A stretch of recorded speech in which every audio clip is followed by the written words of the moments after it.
Good to go? I believe so. All right. Good evening, ladies and gentlemen. Welcome to the regular April meeting of the Concord Zoning Board of Adjustment. We are going to have a little bit different procedure this evening, as you might have already discovered. Due to the COVID-19 coronavirus crisis, we will be conducting our meeting electronically rather than in person, as authorized by Governor Sununu's Emergency Order Number 12, pursuant to Executive Order 20-04. The Governor's emergency order waives the usual legal requirement for a physical location at which the public can observe and listen contemporaneously to ZBA meetings. However, in accordance with the emergency order, the city is taking the following steps to provide for public participation in and access to the proceedings as fully as possible. Under the provision for providing public access to the meeting by telephone with additional access possibilities by video or other electronic means, we are using the Zoom platform for this electronic meeting. All members of the board have the ability to communicate contemporaneously during this meeting through the Zoom platform, and the public has access to contemporaneously listen and, if necessary, participate in this meeting through dialing the following phone number: 1-929-205-6099. That's 1-929-205-6099.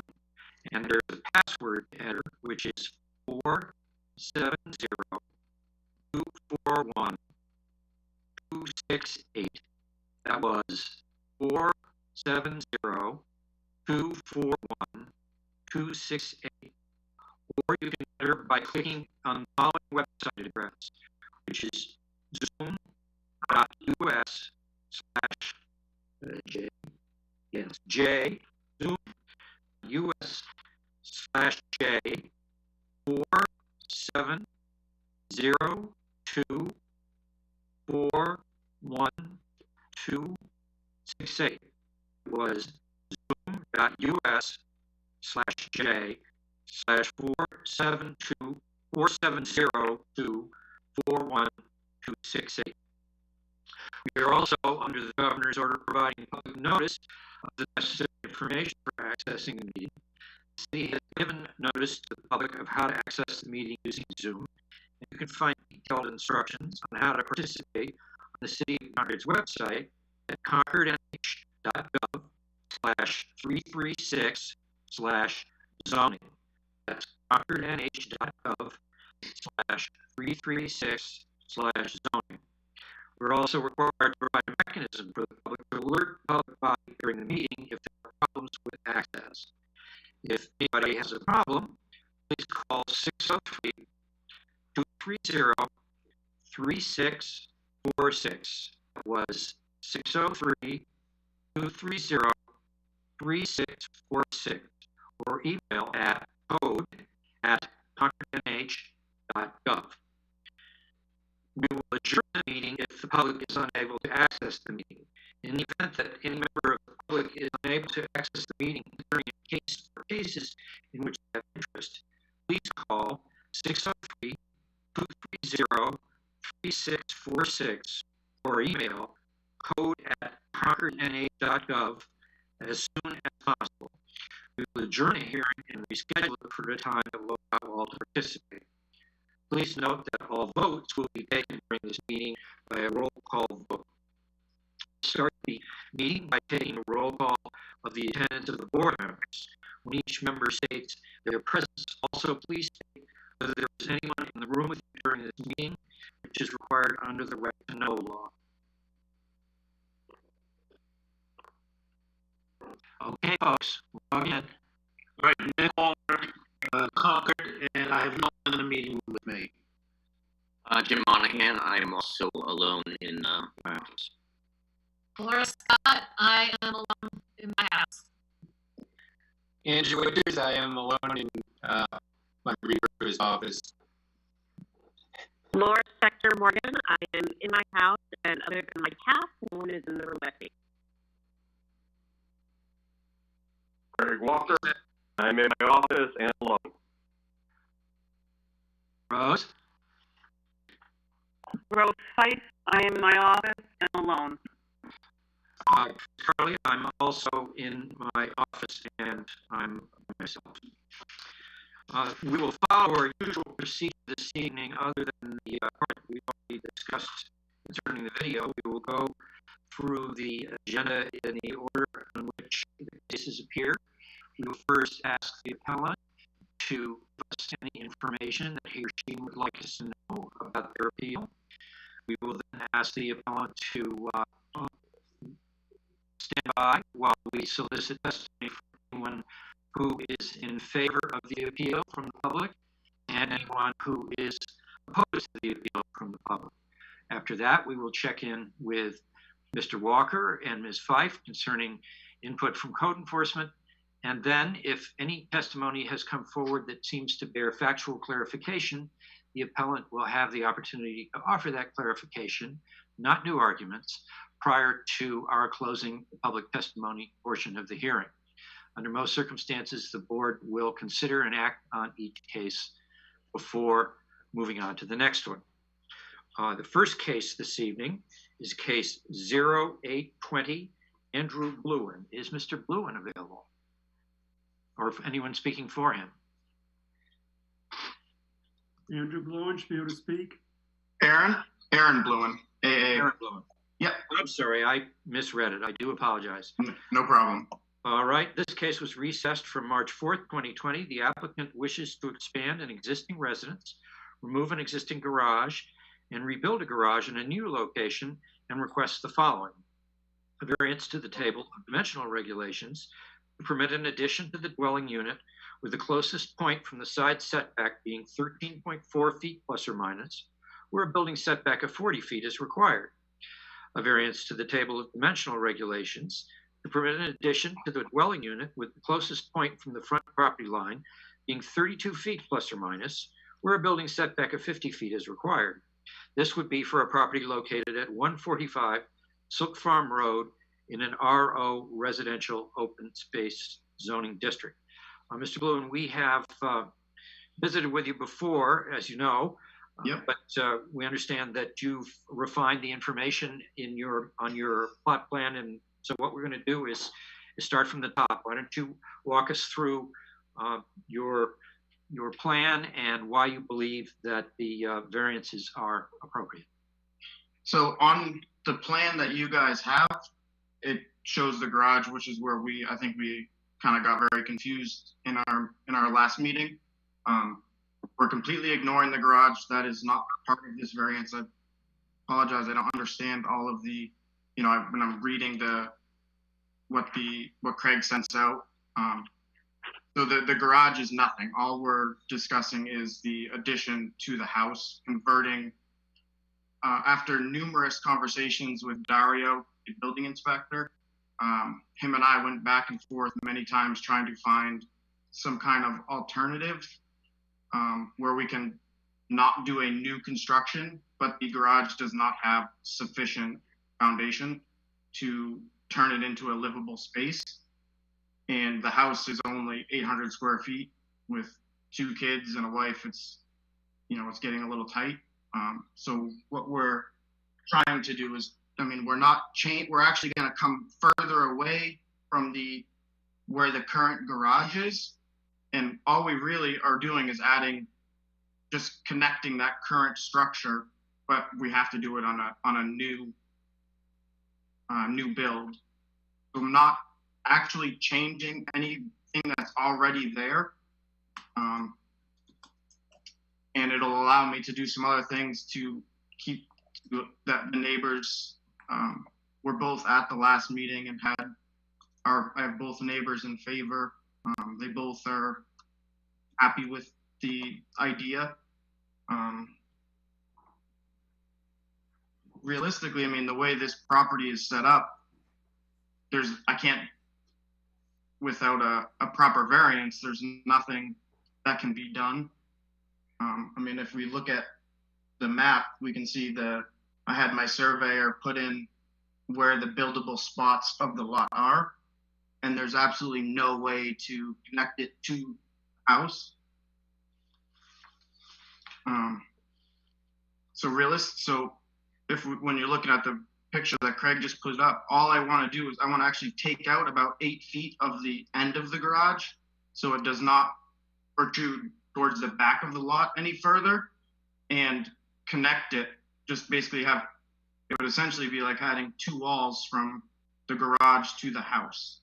But again, like I said, per Dario's recommendations, there's really no way to correctly do that without removing that garage and putting in a proper foundation. I don't really know. I mean, I guess if you guys have some questions, maybe I could answer questions a little better. Because, yep. Aaron, I was just going to jump into and just advise the board. One of the confusions last time was the location of the garage. There was a lot of discussion about moving it over to be able to be accessed from the other side of the property. I believe Mr. Bloom has done that. So as he said at the beginning, the garage is no longer under consideration for a variance. So the variance only applies to the setback from the side lot line for that addition onto the back of the house. Do we have a new sketch, or I have a sketch from February 3rd? With our paperwork, we got a plan dated 3/4/2020. Mr. Carley didn't get a package today. Yeah.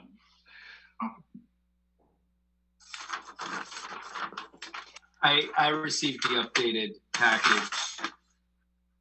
I did too. And unfortunately, I have my surveyor working on trying to give you guys a better full big term picture. But with all the craziness going on, he was not able to complete that, prior to tonight. This is Laura Scott. I'm confused. I didn't sit on your case previously, so looking at the material we got today, which has the new plot plan, it talks about the proposed addition. Yep. And the proposed garage. So my understanding that we're not considering a proposed garage, we're only considering the proposed addition. That is correct. Okay. Is the addition the same as it was last time? Yes. Okay. Craig, am I missing a piece of information here? Was there something meant to be delivered? Because I didn't receive anything today. I meant to call you earlier. No, you did not get a package. Okay. We know your superiority and ability to fly at hand here. So the dog ate my homework. I didn't have copies, but what I'm going to. Okay. Well, I think I understand this situation. Are there other questions from the board? Well, just to summarize, what I think we're seeing here is that your garage actually, before it was taken down, was closer to the property line than your proposed addition. Is that correct? That is correct. And that garage is still standing. It is still there. Okay. Yeah, it is. And yeah, I want to actually pull the building in so it's not as close. And I think part of our issue. All right. So that's the new drawing. Yes. So you can see the crosshatch area with the red lining is the proposed addition. And, inlaid in that, you can see the existing garage that kind of protrudes past the proposed addition. And the new garage will not be in violation of the setbacks? Correct. Okay, I understand. Questions from the board? Nope, I'm good. I'm all set. Andrew? No. Jim? All set. Okay. Is there anything else you'd like us to know? Like I said, other than I've spoken to both neighbors, they were both at the last meeting and in favor of, me doing this, that they both felt it was better for them. That's it, really. I don't have much. That's all I got. Okay, very good. Thank you. David, do we have anybody to speak in favor? I don't. Either place. I'm sorry to cut in on you. Both neighbors are elder. They said they would not be able to call in. Okay. So Chris, if you can just ask anyone that wants to speak in favor, we'll give them about 30 seconds to a minute, just because the loop that from the live feed is a little delayed. Okay. Raise their hands. If they're calling in, just hit *9 to raise your hand. Anybody in favor or in opposition, go ahead and call in and we'll hear what you have to say.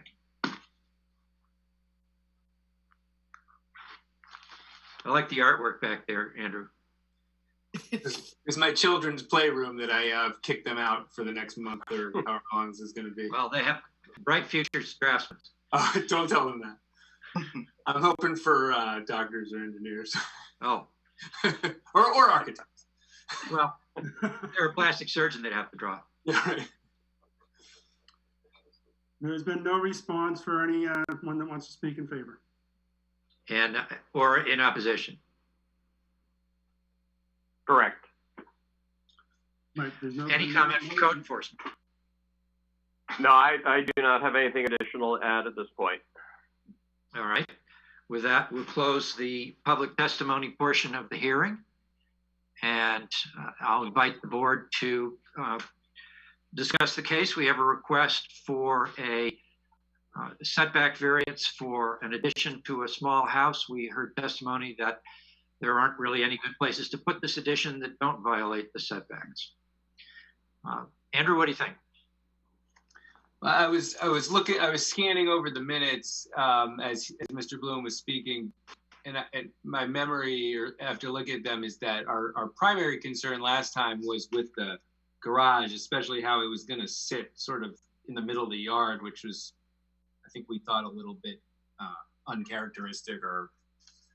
But since he's scrapping the garage, as far as I can tell, the addition, it seems like a reasonable use. It's a small house, and although it's a fairly large lot, the leach field and the other impediments to putting it anywhere else, I think, would make it reasonable that he attach it to the current house. So I would be inclined to approve.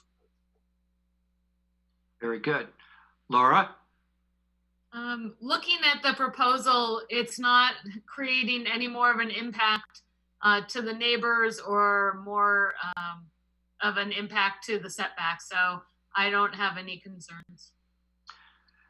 Jim? I agree with both Andrew and Laura. I think the addition, because it's behind the house and away from the frontage, combined with the uniqueness of the property and where the bleach fields and septic would be, suggests this is probably the only place you can put the addition. Okay, and Laura Spector Morgan's not on this case, correct? Correct. Correct. Okay. I agree with everything that my fellow board members have said. The appeal seems to fit the criteria for a variance in this situation. Would anyone care to make a motion? I will. Seeing that also there's less of an encroachment with this new addition, so I'll move approval. That was Nick Wallner making the motion. Yes. Would anyone care to second? I'll second Jim Monahan. Jim Monahan seconded. Is there any further discussion on the motion? All in favor? Aye. Aye. I guess I have to poll you all. Yes. I'll start with Andrew. Aye. And then Jim. Aye. Nick? Aye. Laura? Aye. And I say aye. Two. You're all set, Mr. Bluen.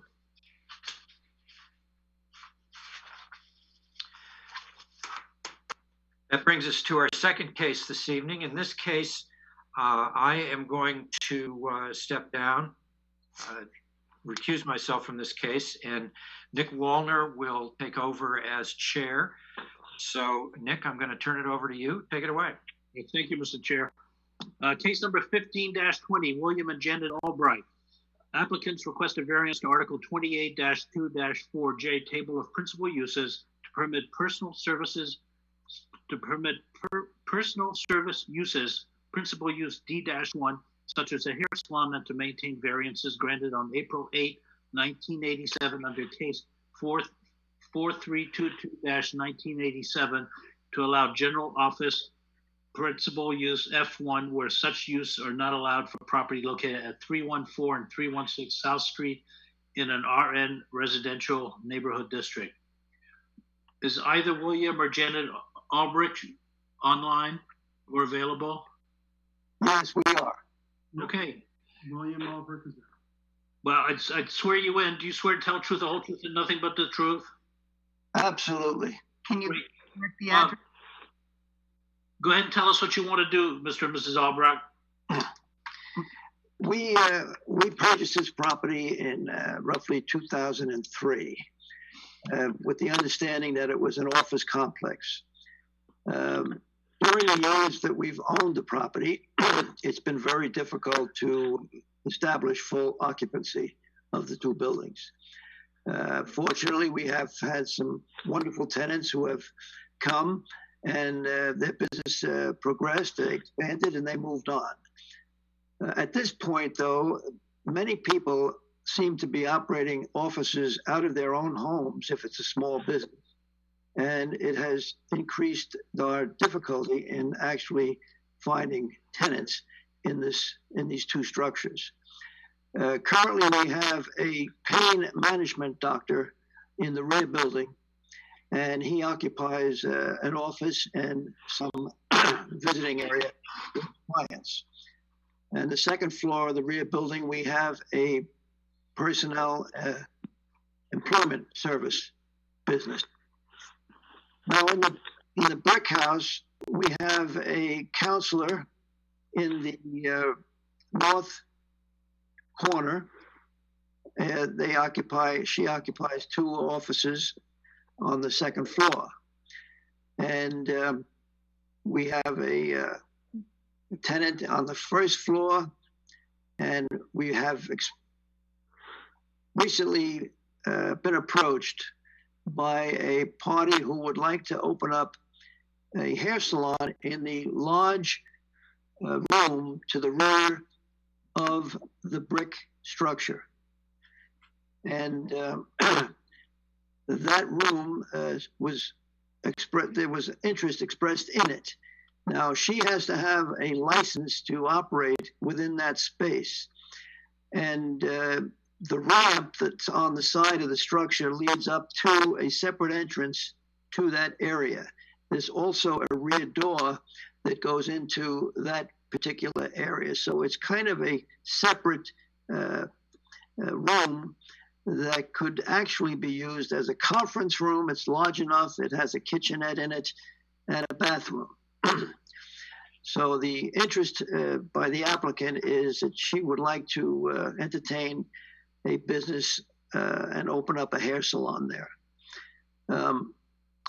We want to comply with the community. Difficulty with the two structures, we have very little revenue as far as being used for improvements. We're almost at a dead flat here. We pay the taxes and pay the utility bills, and there's little or nothing extra to play with. So we have a hardship, and it grows every year financing this particular property. So we would like to bring some life to it and hopefully improve the site even more than it is and has been improved over the years. What we're looking for is an extension, an addendum that would allow an extended use so that we could use the office areas and have this other option open to us should a viable tenant come along. I think we have one very viable tenant at the moment. So, Perspective, tenant. yeah, it's perspective. The picture you're showing, currently this large tulip tree passed away, and we had it taken down, and we are hoping to erect a flagpole in that location. I doubt that we're going to put a tree there, but we would like to fly a flag there. I may possibly have to have a permit to do that. I'm not familiar with that area as yet. But That's our proposed idea. So I really would hope that the board would consider our idea and help support us in our venture here. And that's about all I have to say, and I'm open to questions.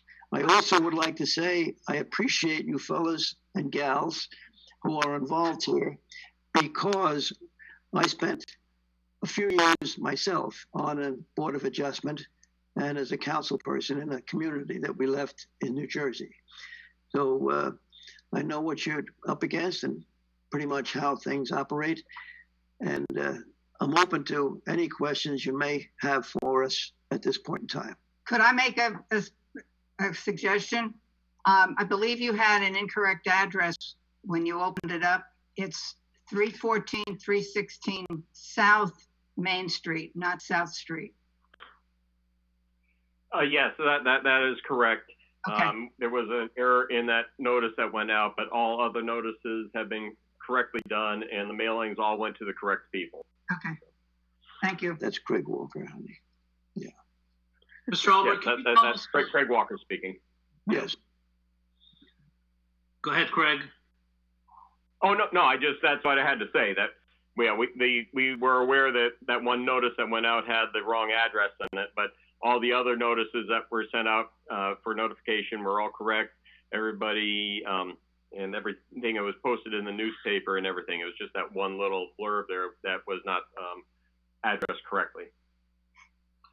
Thank you, Craig. Mr. Albrecht, tell us about your neighbors. What kind of businesses do they have? Well, across the street, we have a electrical contractor, RT Electric, and there's a dwelling next to his business, and then we have Gary's Garage next to that. There's Gary's Garage there. He's done a lot of nice improvements with that property, and I think he's doing very well there. There's a home next to our property. Our neighbors are good, and not a problem with any of them. And in the rear of the property is Catch. They have moderate income housing back there. And I'm sorry to say, but I think these folks are having a tough time because whatever the situation is with Catch, they're kind of operating on their own there.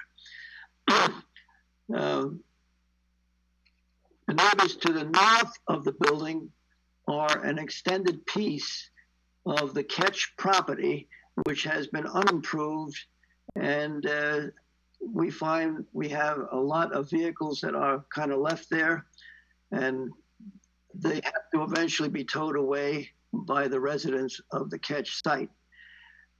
And the landscaping is a little awkward because I guess it's an added expense to the folks there to keep that property well maintained. So this area here, if my arrow was playing on this at the same time, I'm not sure, but I'm tracing it with my arrowhead here. That area next to our piece is all unimproved. And I think Catch would like very much to eventually put in a couple more dwellings there. Thank you. Questions from members of the board? I have a question. Well, I was looking at the zoning map. It's kind of odd. I'm a little surprised. Across the street is a different zone, a UT zone, and you're in an RN. I guess I have two questions. Are there any office or non-residential use on your side of the street? And then the second question is, do you have any information about why this lot was granted a variance for office use back in the 80s? Yes, I do. Okay. And Craig Walker, I think, also has knowledge of that.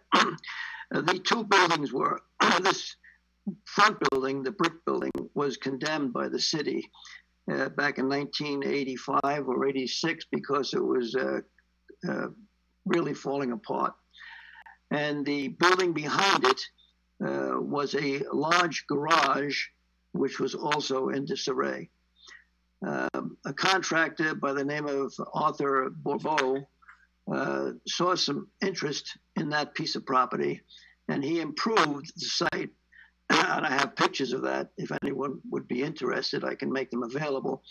But he did improve this site a great deal, and the interior as well. And the back building, according to my conversation with Arthur, his crew asked him when they were going to tear that building down. And he said, we're not going to tear it down. The ridge line on the roof is perfectly straight. It's a post and beam building, and we're going to resurrect it. And that's what he did. Now, the particular property to the rear, where Ketch is located right now, is was to be an expanded condominium site that would go all the way back to the next street. And he had a large driveway in there. Everything was outlined in granite. And I imagine there's a little section here where the road was going to exit onto the next street here, where there's no dwelling. There's a pocket there. I can see that. So in 1985, 86, we ran into another one of these economic issues that we frequently see every now and then. And I think he may have been slightly overextended, and he was afraid to pursue it. The idea, he had all of his approvals, he had foundations in place to move forward, and he just couldn't get going. So he went ahead and filled in all the foundations and brought in some earth and leveled everything out as prescribed by the building code official at the time. And then he put the property up for sale. He had been using it as an office for his construction company. And he put it up for sale. And the United Church of Christ bought the entire site. And I believe they subdivided it at some point while they owned the property. And now the Ketch people own that large portion, and we are the owners of the smaller lot in the front facing the road with the two refurbished structures in place presently. Thank you. Any other questions from members of the board? This is Laura Scott. I have a question about the use. I just wanted to make sure in the paperwork, it talks about wanting a variance for a portion of the front building. And I just wanted to be clear that the request isn't to make the entire parcel be allowed to have hair salons or that type of use. It's just a portion of the front building. Well, we approached it that way, but we would like to go ahead and try to have the two parcels brought into the decision. For some, we don't know that the doctor that's there now is going to possibly retire, and we have nothing that we can see coming forward.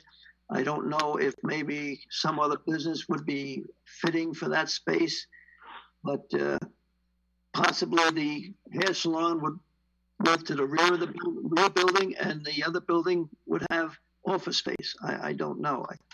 It's tough to work with the restrictions that we presently are held under.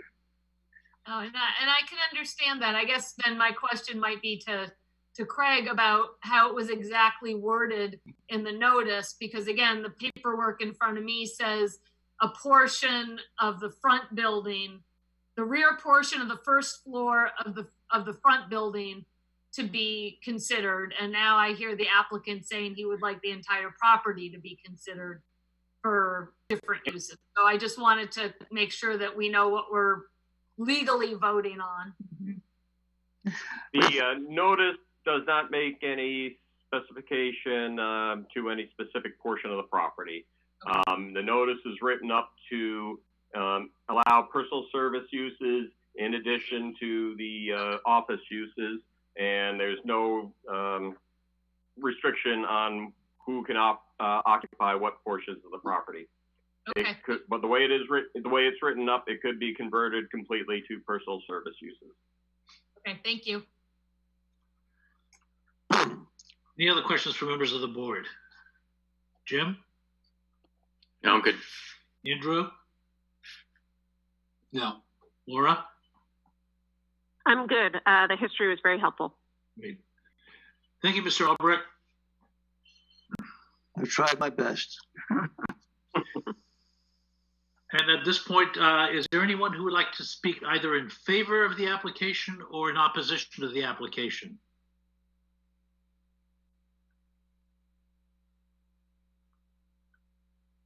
Again, allow a minute or so to call in. R9 to raise your hand so I can unmute you, please. I feel like this is going to be like talk radio. We're just going to start getting random callers. 1, 2, hold on. We have a Mike Ellis and a Eric Delay.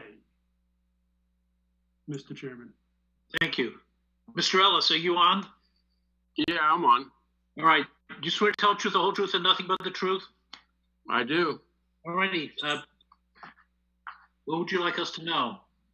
I live right next door at 318 South Main Street. And the way that those people have been working over there to improve that property, they can do anything they want as far as I'm concerned. Janet, Bill's wife, is one of the workingest people I've ever seen in my life.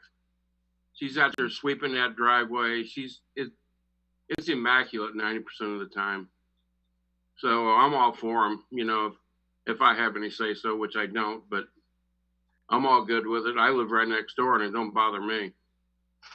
Your comments are always welcome. Members of the board, do you have any questions of Mr. Ellis? No. Seeing none. Thank you, Mr. Ellis. You're welcome. Mr. Delia, are you on? Yes, I am. You had it right the first time, and I was astounded. Nobody ever pronounces it correctly. Do you swear to tell the truth, the whole truth, and nothing but the truth? Yes. Right. What would you like us to know? It just sounds very compelling and like a good project. I would say I'm not a neighbor at all, but support. Great. Thank you very much. Is there anyone else who'd like to be heard on this? Seeing none, Craig, any comments from you? No, I don't think I have anything else to add. All right, then I'll declare the meeting closed and open it up to our board members to discuss and or make a motion.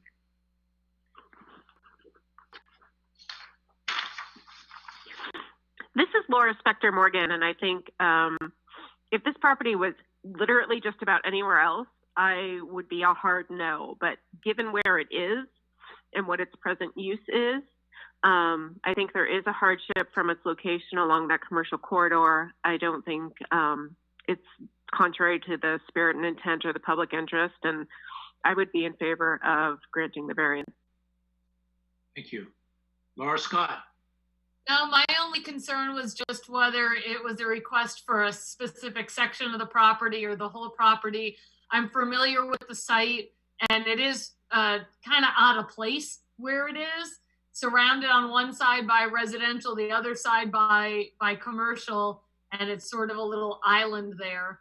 And I think expanding the use to other types of services besides office is good for this property and the neighborhood.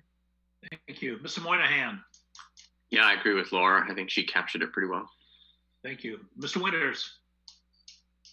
Yeah, I agree. I think the fact that it's on South Main Street, which is a heavily traveled road, it doesn't have a real strong residential type feel. It's a very mixed kind of use area. And they already have the office use, so I don't think a hair salon really would change the impact in any way. Thank you. And I concur with all of you. So anyone would like to make a motion, please? I move to approve. Is that you, Andrew? Yeah, that was Andrew Winters. And who would like to second? I'll second. This is Laura Spector Morgan. Is there any discussion? Seeing none, all roll call. Laura Scott? Aye. Andrew Winters? Aye. Jim Moynihan? Aye. Laura? Aye. And I vote in the aye. So the motion passes 5-0.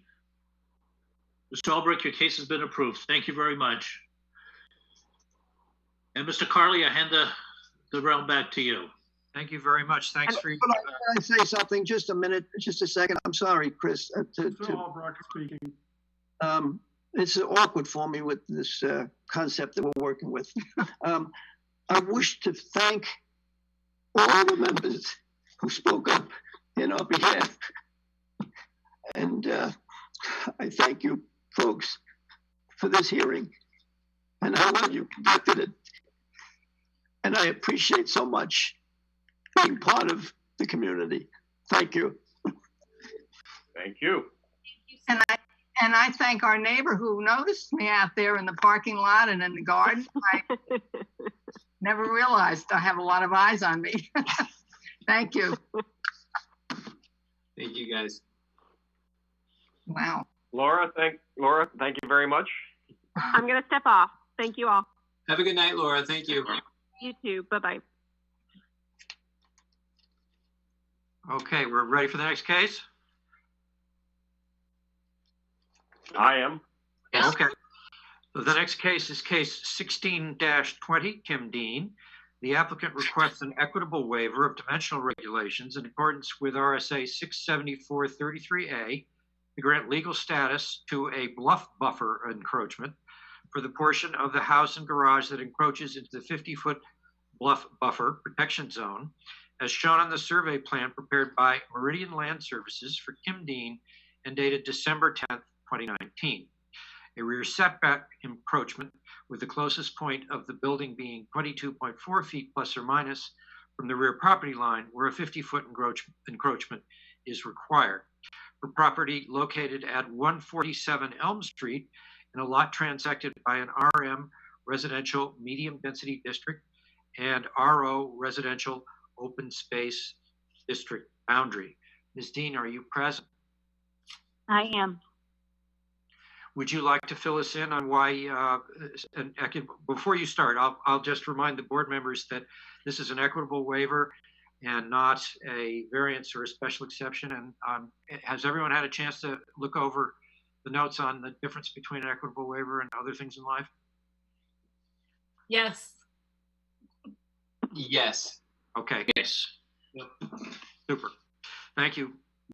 Please proceed, Ms. Dean. Okay, so bear with me. This is all new to me. So I have my boyfriend here with me who's going to help. And Craig Walker was very helpful in as far as the verbiage and that kind of thing. So basically, Wayne is going to actually help me because I don't really know what to say, truthfully.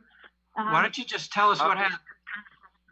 Okay, what happened is she hired a builder, or not builder, a guy to do the site work, and he was going to do the foundation for us and pour the concrete and then do all the site work.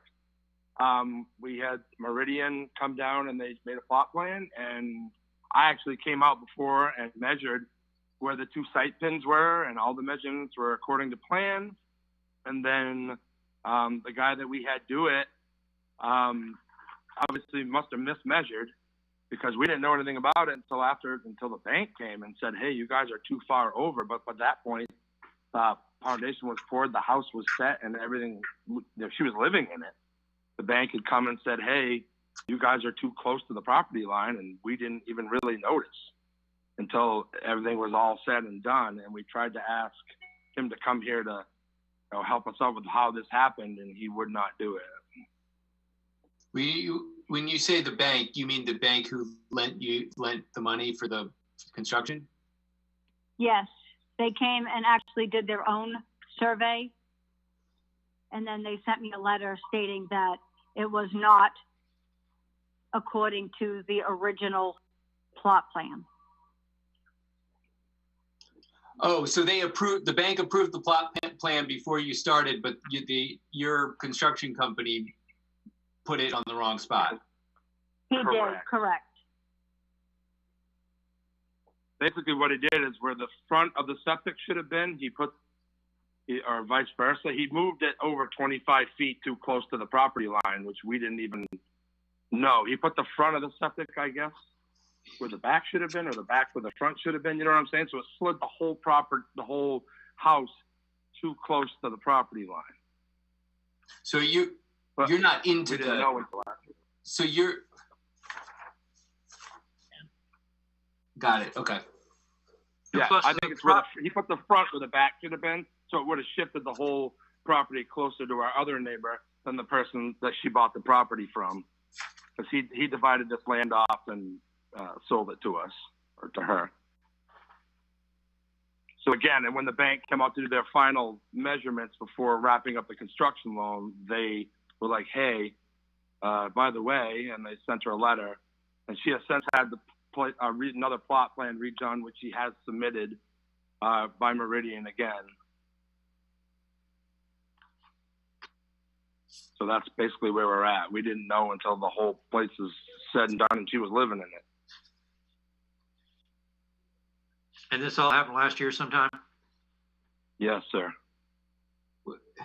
This might be a question for Craig or something I should probably know, but what is the bluff buffer?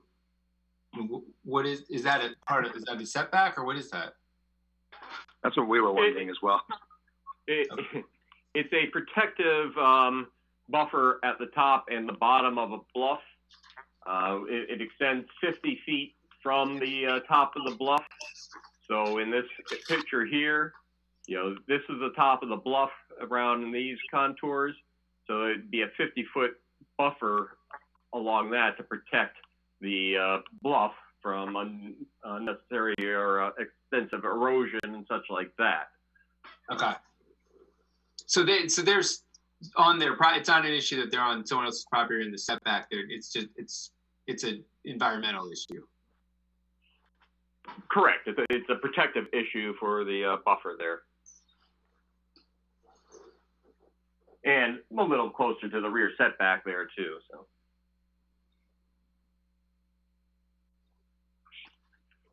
Are there questions from the board? The only question I have, we only heard the gentleman's first name was Wayne. I don't think he told us what his last name was, for the record. Sure, it's Cassin, Wayne Cassin, Cassin. Thank you. Thank you. Thanks, Nick. I'm falling down to the job here. Well, one thing, I'm just looking at the criteria, and one thing we have to look at is, obviously, it would be extremely costly and burdensome for you to have to correct this, but we have to look at on the other side, the public benefit. Do you have any sense of what kind of risk this is posing to the land by being into the bluff? Us or Craig? Or I guess anybody. I do not. I don't know either. I know there's still plenty of room. Obviously, there's 22 whatever feet still left, and then that bluff just drops off, and the garage is going to be there and have gutters that should drain the water towards the garage. I don't see there being any problems. It's all full of trees.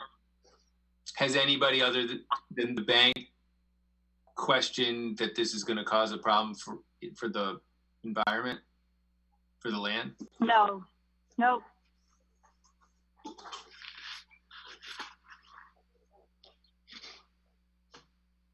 Again, the bank, when they discovered this, it would create a cloud on the title. So they wanted to make sure that these are all cleared up prior to being converting the loan from a construction loan to a full mortgage.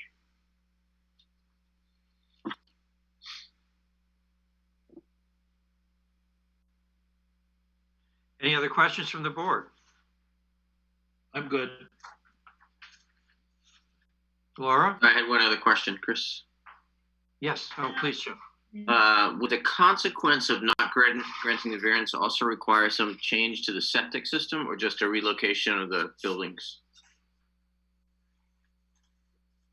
The septic system is on the other side, but the foundation is already poured for the garage. It's just not built yet.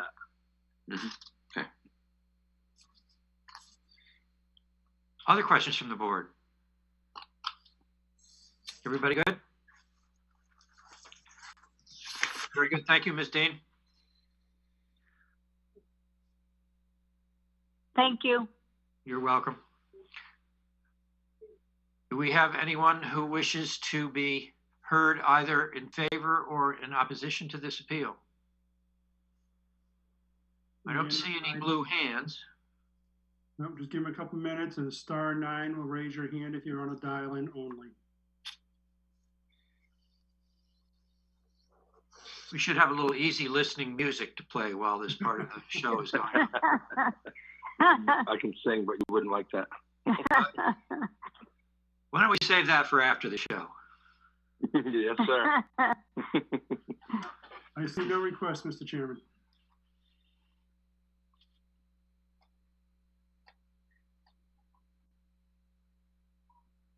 No calls? Nothing.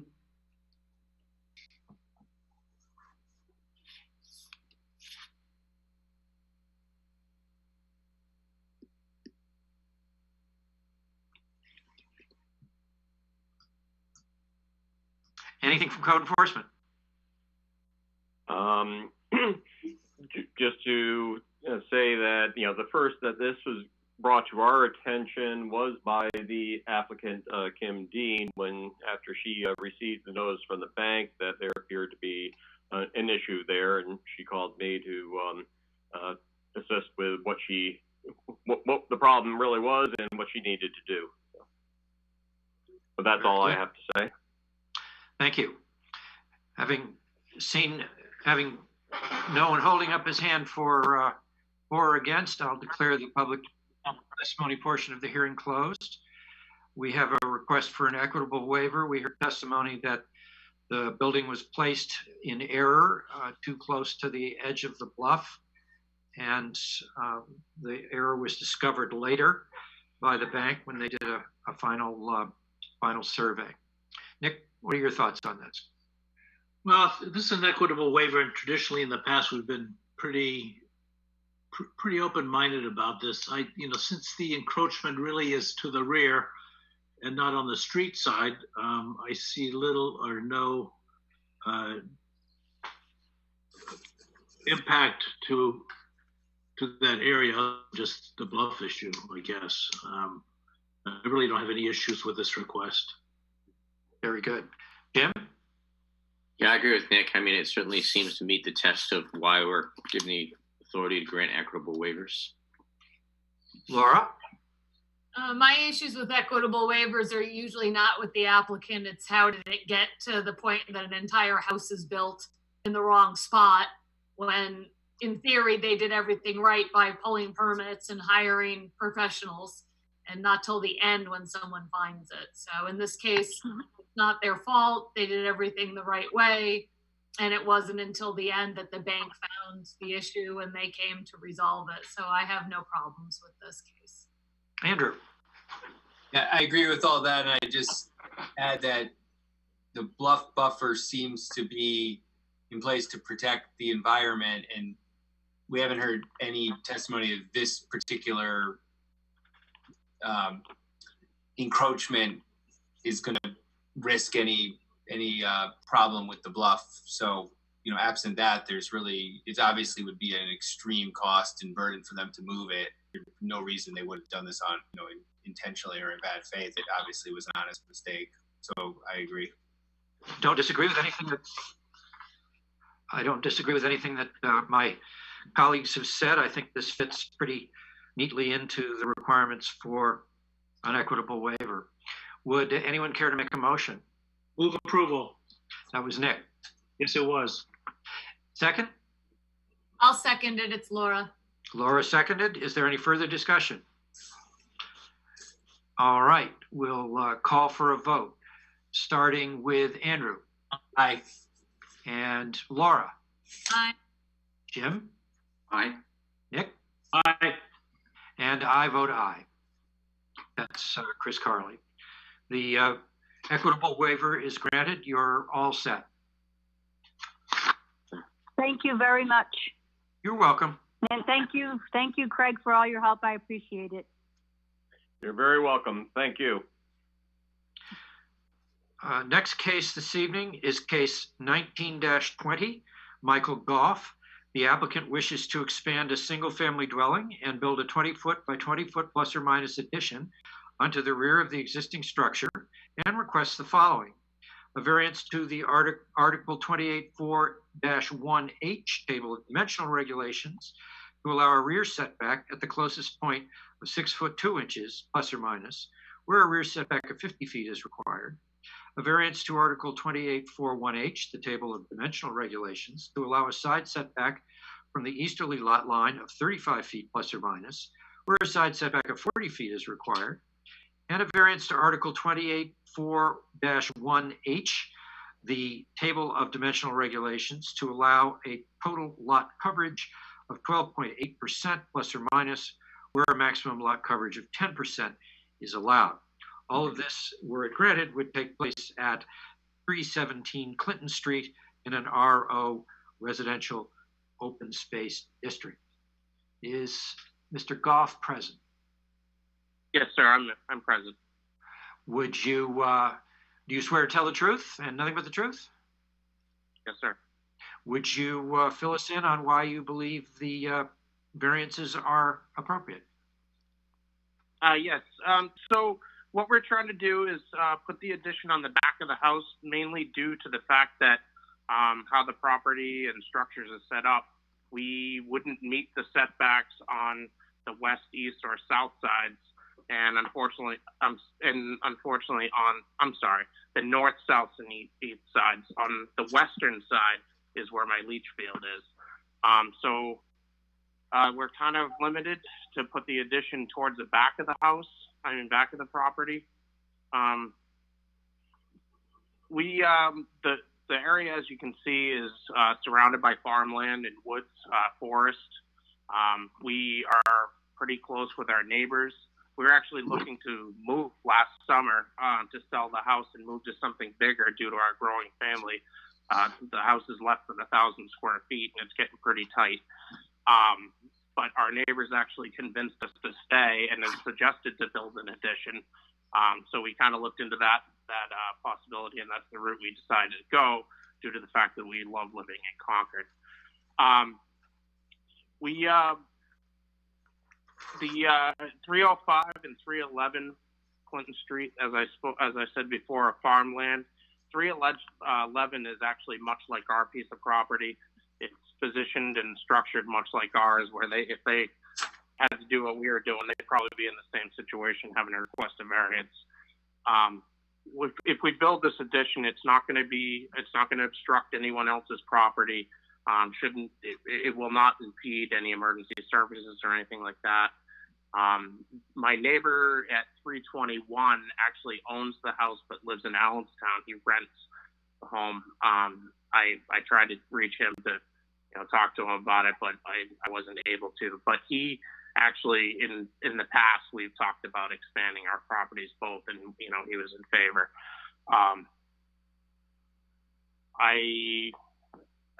Do you have any questions for me? Which lot are you? I see 3 small lots. Which one are you?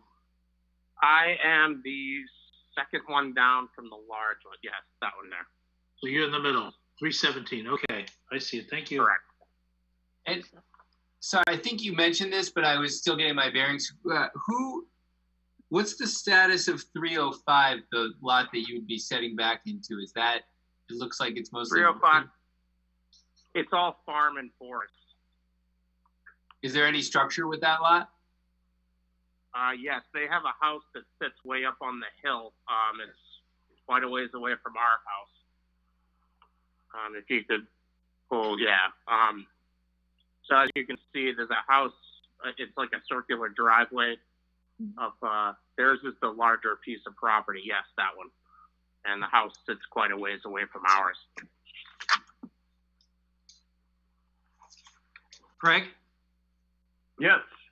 Can you put up the plan that they submitted? The version that I have online is illegible. We got a version from Craig this afternoon. Oh, good. So we're glad to hear. This one? That one I haven't seen before. This is the original subdivision plan. It's a good thing that I'm clairvoyant, you know? Okay, these now, are- there was a plan that showed the house, and did it show the proposed addition? I don't have anything that shows me that. It was on Craig's email. Came in around 12:30. Sorry about that. Afternoon. Oh, was there? Um, I would have Yeah, it that. says plot plan and elevation for case 19-20. Hang on, if I got that, I've got it. Hang on. It's 12:13 p.m. and it's a PDF attachment. I do remember something coming in.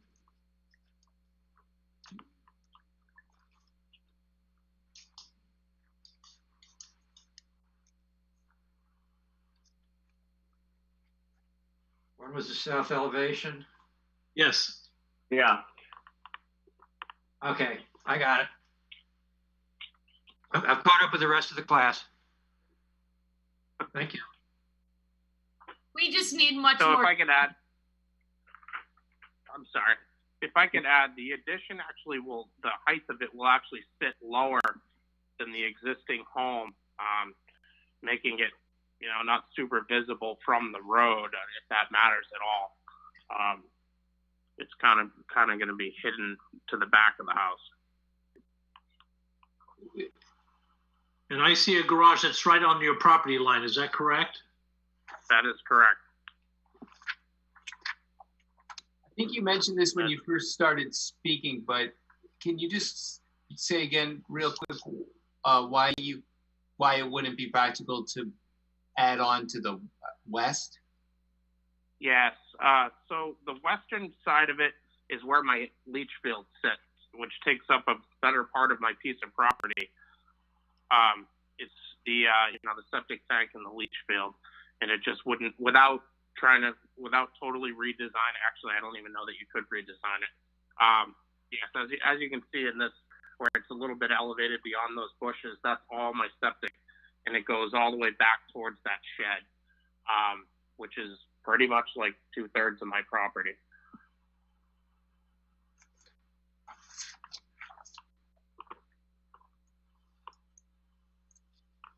Where are we relative to the White Farm?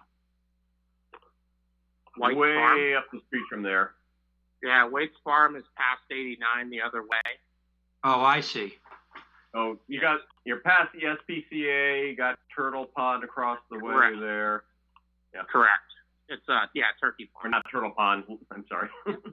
Yeah, Okay. Yeah, Turkey, yeah, we're Turkey. actually exactly 3/4 of a mile from exit 2.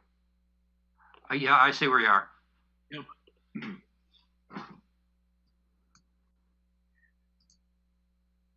So like Are there I said, questions from the board? No, I don't have any. Andrew, you shaking your head? No, I don't have any. Nick? I'm good. Jim? Oh, my question was asked by Andrew. Okay. Is there anything else you'd like us to know, Mr. Goff? No, thank you.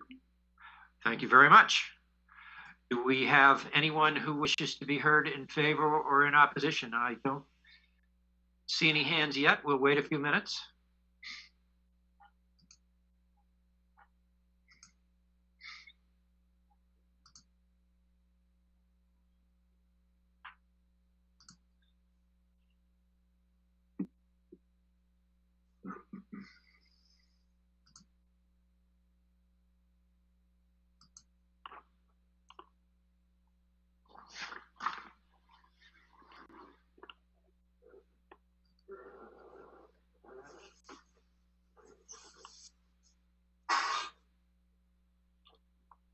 Any comments from code enforcement?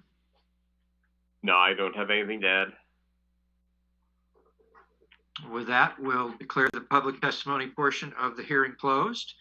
We have a request for 3 variances, all related to a plan to put an addition on the back, which is to say opposite from the street side of a house on Clinton Street. We heard testimony that the addition can't really go elsewhere because of existing infrastructure on the property.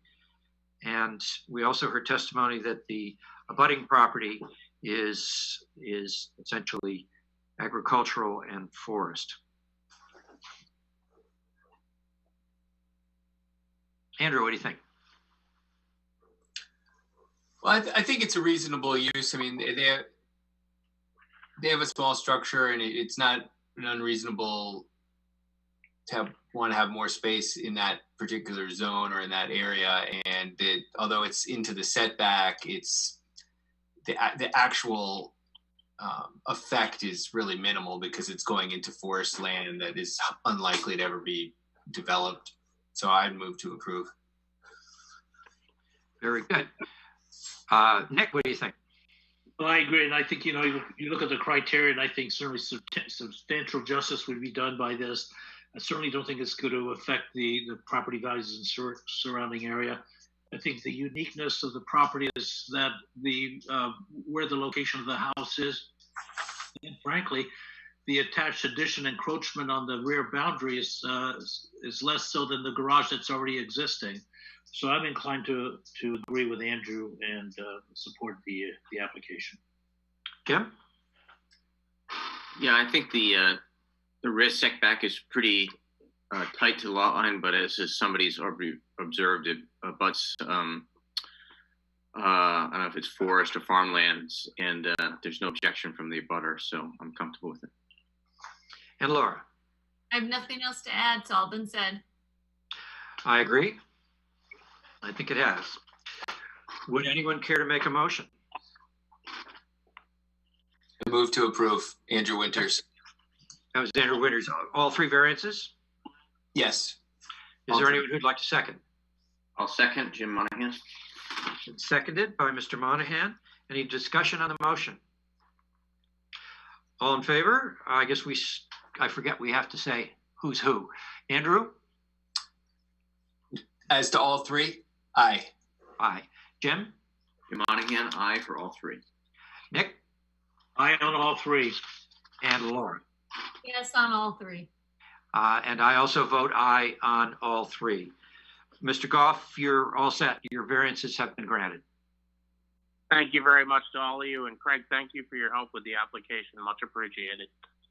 Very welcome. Good luck. Thank you. And that brings us to the last case on our agenda this evening, case 2220, Nicholas Call. The applicant wishes to convert a single-family dwelling on a non-conforming lot to a two-family duplex dwelling and requests a variance to Article 2824J, the table of principal use, to allow the conversion of an existing single-family dwelling to a two-family duplex when such conversion is not otherwise allowed on a non-conforming lot for property located at 122 Rumford Street in an RN residential neighborhood district. Mr. Call, are you available? Yes, sir. You swear to tell the truth and nothing but? Yes, sir. Would you fill us in on why you believe this variance is appropriate? Well, sir, I just bought this house. This is my first house. I'm in the military. I'm currently going through a lot of training and looking to get deployed often. Converting this, when I looked at it to a duplex, seemed reasonable. It seemed to already almost be split itself. There's 4 bathrooms in the house, 2 fulls, 2 halves, and they're on opposite ends of the house. The lot size is one of the larger lots on my block, and I did some looking. There are multiple 2-family homes that are smaller than mine on my block, on Beacon Street, 40 and 38. That lot's smaller than mine. The corner lots of Beacon and Rumford Street, all 3 of the duplexes down there are smaller lots than mine. And I also have ample off-street parking for both lots. The variance was for the lot size and the road frontage, which 4038 on Beacon Street has roughly the same frontage that I do as a duplex. Yeah, this is my first time doing something like this. I'm not really sure what else to inform you guys about. Well, one of the issues is whether or not there is a hardship involved. Can you tell us what about the property creates a hardship that would Yes, sir. variance. I don't have anyone to look after the house during my long stints of training, and having someone, even if it's a renter, would provide some security for the house and make sure that I'm updated immediately on anything that needs maintenance. And also, that was pretty much the largest reason, was to keep the house in operational condition and updated and just working. Just making sure nothing goes wrong. Very good. Questions from the board? Just want to follow up on what Mr. Carley said, because although that's a legitimate personal hardship, it really, for the variance to be approved, it really has to be a hardship relating to the land or something about the lot itself that makes it unusual, that would suggest a variance from the normal requirements on that particular lot.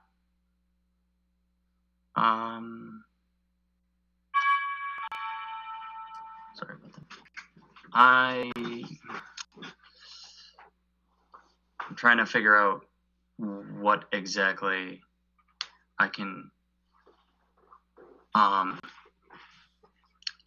disclaim as a hardship on the land. I'm new to most of these terms. I'm not really. If I can follow up, in your application, you suggested that the due to the property being built in the way it is, that seems to have been meant as a two-family living space. Maybe you could Yes, just sir. elaborate on that a little bit. With the layout of the house and the access of the house, there's 3 egress points. One goes into the other side of the house, one goes in here, one is shared in the back, through a combined hallway between both exits of the house. There's 2 bathrooms on the other side of the house and 2 bathrooms on this side of the house, and also there's connections over there for appliances. So it would seem the house was set up to be a duplex. Whether it was already done that way or not, I don't know. But it does have the space and the layout for a multifamily home, and the ample parking for multiple people in the middle of Concord, next to the hospital and next to the college. How many parking spots do you have? 5. 6 if you include a car that's parked off to the side.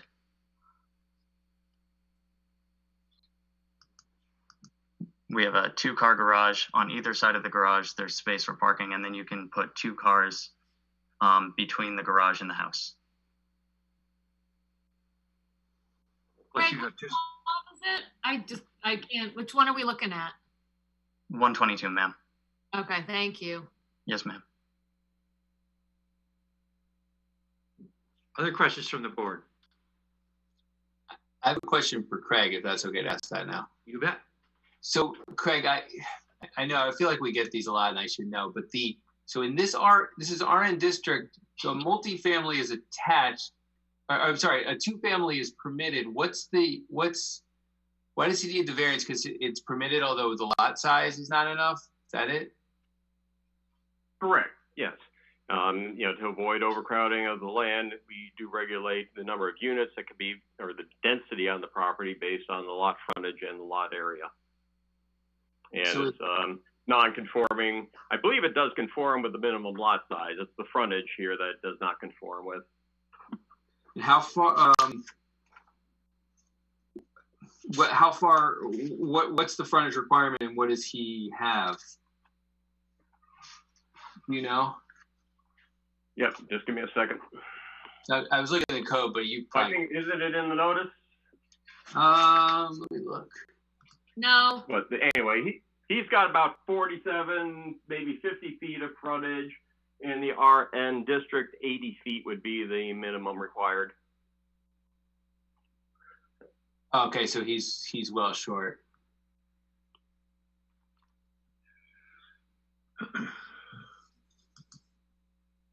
Any other questions from the board? Sorry, can that just be repeated? He needs the variance because of the frontage, and that's the only reason?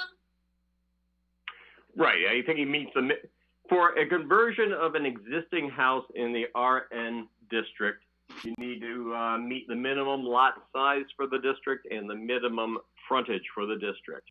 I believe he has the lot size, which is why they aren't requesting a variance from the lot size, but the lot frontage is about 47, 45 feet, where 80 feet would be required. Okay. I don't know if this matters.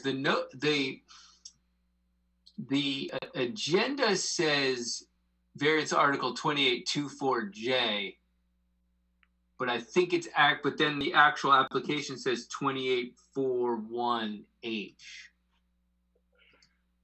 Yeah, if we can clarify what the issue is. Let me explain that. Article 28-5(3) is a supplemental standard, and that's the section that actually states you have to meet the minimum lot size and lot frontage. Where he does not meet the criteria for that, though, he is not technically eligible for the conversion under that section, which means he has to request a variance from the table of uses to allow a duplex at that location. It's really not a variance from 28.5.3 and the frontage requirement. The frontage, I'm just advising you that the frontage requirement for conversion of a duplex would be 80 feet. So. Okay, I see that here in 28.5 would be 80 feet in an RN.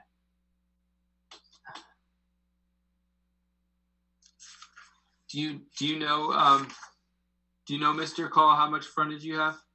Does 40 sound about right? When I went out and measured it, it was about 55. So roughly 50 to 55 feet. Okay. So the minimum lot size.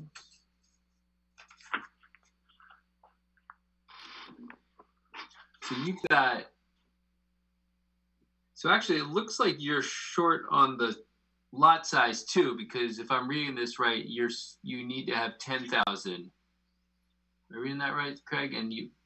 Yeah, that's correct. I'm recalculating it. It may not. I gotta.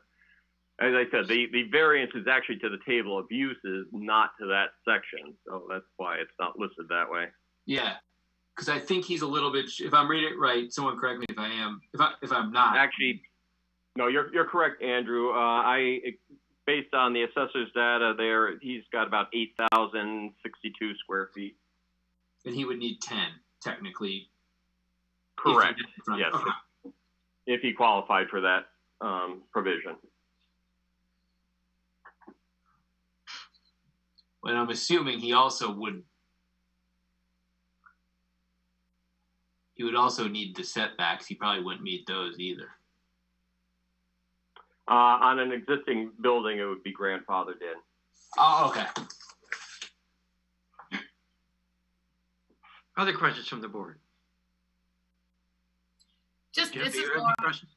This is Laura. Just to make sure because these always confuse me. So if he had 10,000 square feet and he had 80 feet of frontage, he wouldn't be in front of us because he could convert his existing single family home into a duplex, no problem. Correct. That would be a provision that allows for those size lots to be convert the existing building to two families. Yeah. But he's short maybe 2,000 square feet in the lot size and, 20 to 25, 30, depending on how we're measuring a frontage. Correct. Okay. So the variance is as if he were trying to build a new house there as a two-family. Yep. No, because to build a new duplex there, he would be required to have 1 1/2 times the lot size and 1 1/2 times the frontage. So this is just a straight variance to allow a conversion of an existing building to a duplex where such use would otherwise not be permitted. Okay. I'm so proud of myself for coming up with that too. Other questions? Another question for Mr. Goff. You talked about there's some other multifamily or duplexes in the area. What in your immediate area, like your neighbors or say on your block, is it what would you say the ratio roughly is of straight single family versus multifamily properties?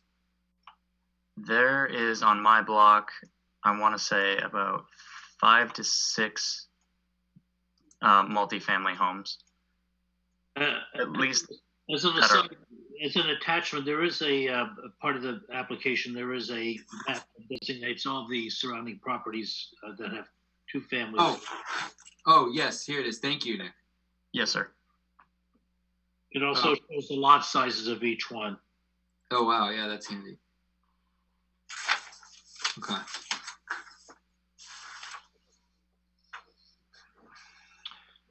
Any other questions? Nope. Nothing? Laura, good? No, I'm good, thank you. I asked enough. Andrew? No. Kim? Good. Okay. Thank you very much, Mr. Call. If there's nothing else, we'll call for those who wish to be heard in favor or in opposition to the appeal.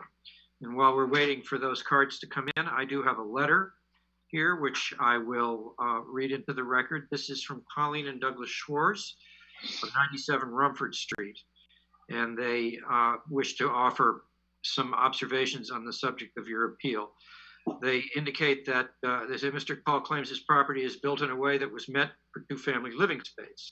We're not sure what this means. The house in question has always been a single-family home. Presumably, it was built with that intention, and it has been used that way successfully for approximately 150 years.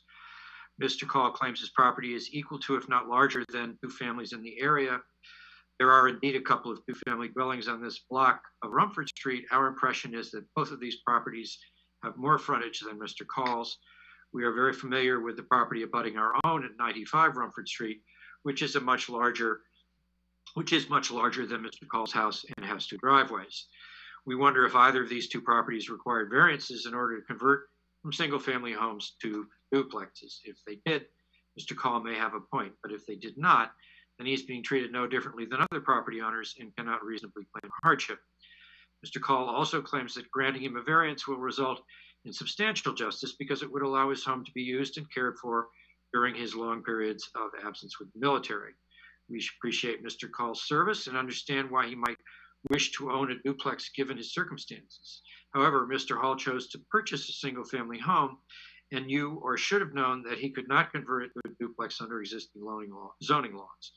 He can hardly claim injustice over a situation which he himself created. If he wanted a duplex, he should have purchased a duplex. Mr. Call's claims aside, we have 2 concerns over granting him a variance for this conversion. We're concerned about the precedent that will be established if Mr. Call is granted a variance. There are already 2 duplexes on this block, a fact Mr. Call points to in support of his application. If Mr. Call receives a variance, will there be more to soon follow? We are particularly concerned about the impact of another multifamily home on the parking conditions on Rumford Street, which is currently restricted to single-side parking. Already, it is unusual to find all of available space on the street full. It is not unusual to find all available space on the street full, especially on our end of the Franklin Beacon block. Cars parked across from our house make it challenging for us to enter or leave our driveway, particularly in winter. How much more congested will the street become if another multifamily home is added? The house at 122 does have off-street parking, but it mostly consists of a single 1-car width driveway. We have observed that tenants of multifamily dwellings offering this kind of parking often prefer to park in the street, presumably to avoid worrying about whose car needs to get out first. Indeed, this is precisely the cause of most of the parking congestion at our end of Rumford Street. We are very concerned that a duplex at 122 would only add to the problem. And again, this was submitted by Colleen and Douglas Schwartz, who live at 97 Rumford Street. It looks like we have another person who would like to speak. Eric Dalia. Hi, can you hear me? Yes, I can. What would you like us to know, Mr. Dalia? I guess I'm just voicing, I think, interest. I'm not really sure to say whether it's support or the opposite. I'm the next door neighbor at 120. I think that the little history as far back as I can go, which is only 3 years of being here, is that the property was previously owned by a single parent with a young child who had a very difficult time maintaining it. We don't have the easiest to maintain structures in this neighborhood. As I'm sure you're aware, we got a lot of leafy shingles and a lot of nothing's level or square. And so it was not at that time a very good single family dwelling, or not a very appropriate single family dwelling, I should say. So I can see the value of having it not be a single family, having it be a multi-family dwelling. And I remember, Nick, when you moved in, I talked to you before you bought it, and my wife and I, pretty enthusiastic about it, because we want to see more young families moving to the neighborhood and improving the neighborhood generally. And I think that's what sort of that's sort of what we were excited about. And I also, when I saw that property go up for sale, kind of thought it does make sense as a multi-unit. I can see my own family's uses of it as a multi-unit. Why was that be, Mr. DeLeo? Well, I have my parents are getting old, and I have 2 disabled siblings. And what is it about the house that would cause you to think that? The size of the lot, and the fact that I knew that it was at some point plumbed or wired to be a duplex, and so I had some information from the previous owner that it had potential as a duplex, or was once a duplex. And so it seemed to me at the time that it could serve that role pretty well. Okay, thank you. Is there anything else that you'd like us to know? No, I think that's it. Okay, thank you very much. Thank you, Eric. Is there anyone else who'd like to be heard?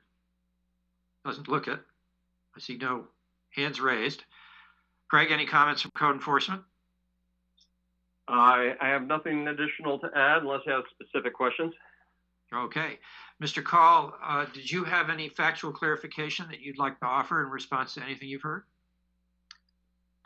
Just to the letter, I don't believe she knows about the amount of space I have to park off street.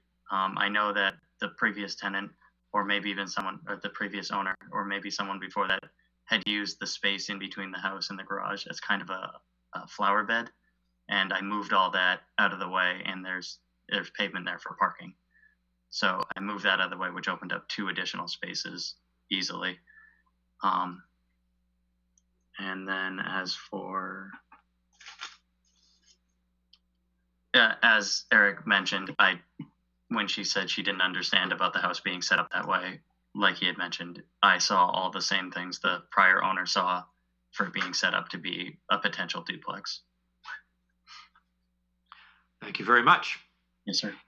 Any questions from the board? With that, we'll declare the public testimony portion of the hearing closed. You heard a request to convert an existing single-family home into a duplex.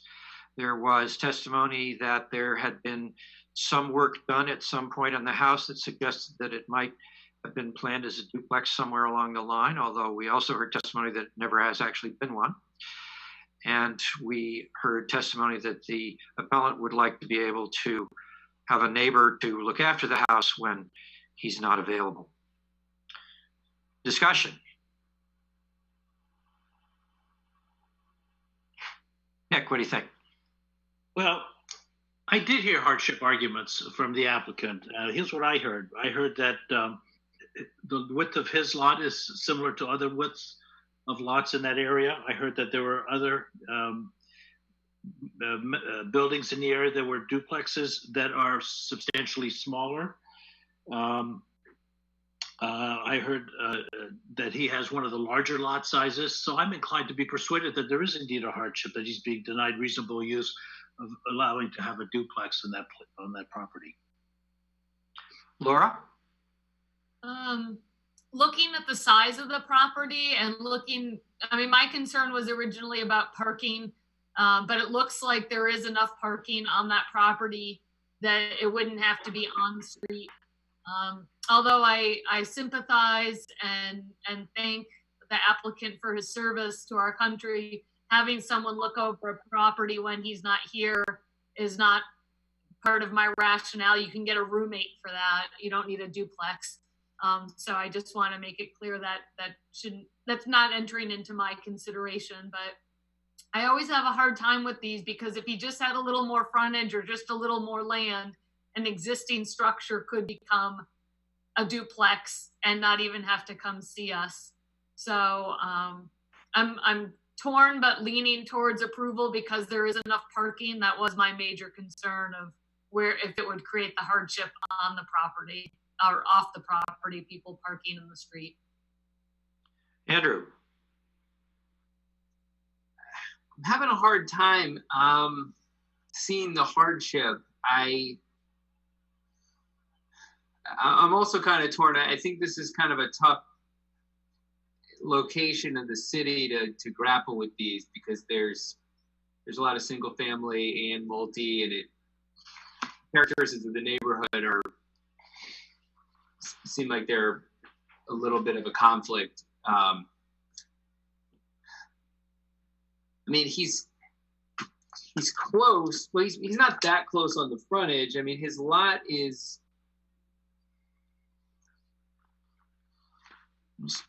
I'm kind of torn. And I'm not sure what to do. Let's assuming that it's correct, which sounds like it probably more likely than not it is, that this was originally built or may have at some point in its history been used as a duplex or a multifamily. Is the fact that the building may already be amenable to the conversion, is that a factor we should consider or no? That building has never been a duplex as far as we're concerned, and no, that is not a factor that should be considered. Okay. Jim, or Andrew, did you have more to say? No. Jim? Yeah, I'm torn on this one as well. I think the accident of frontage makes it something that has to come before us for. But I think the hardship that's been identified is not associated with the property. It's more with the circumstances. Alas, I'm inclined to agree with Jim. The hardship is definitely one that having to do with something other than the physical nature of the property or the reasonable use of the property. It's been a single family house for an awful long time. It may be that in this case, the rules are not quite right, but they clearly apply that it's not meant to be convertible. So I'm inclined to be opposed to the granting of variance in this case myself. Anyone care to make a motion one way or the other? It sounds like we have kind of split board on this. I'll start it off. I'll make a motion to approve. That was Nick. Yes. Is there a second?